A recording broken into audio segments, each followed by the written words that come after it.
环看世界，美国的总统川普讲4月初2是美国的解放日，因为美国要伫迄天对其他的国家来扣对等关税。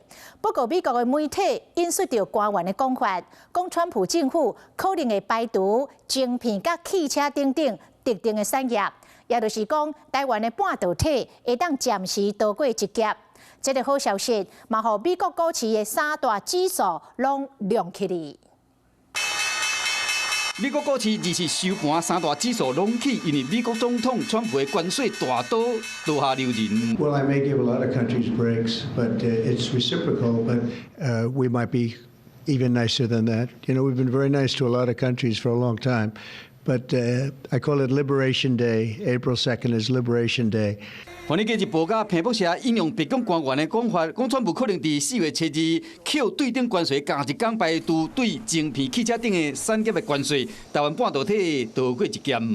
Once again, more discussion about tariffs. Maybe we'll pull some back. Maybe some will be temporary. Maybe. This is starting to become a little bit of an old story with these tariffs kind of coming and going.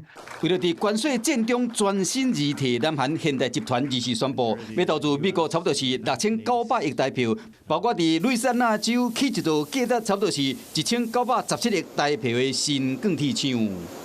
Hyundai will be producing steel in America and making its cars in America. And as a result, they'll not have to pay any tariffs. You know, there are no tariffs if you make your product in America.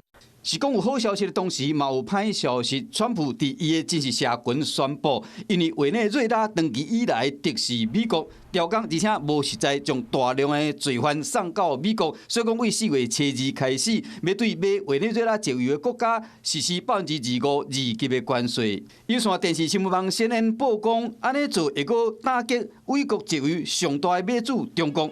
针对这点，委内瑞拉表示讲，川普的二级关税威胁是阿爸无合法，而且是绝望的行为。Hello， 我是林明瑞。想要抢先掌握最及时的新闻资讯吗？赶快订阅、按赞、开启小铃铛，锁定我们华视新闻的 YouTube 频道。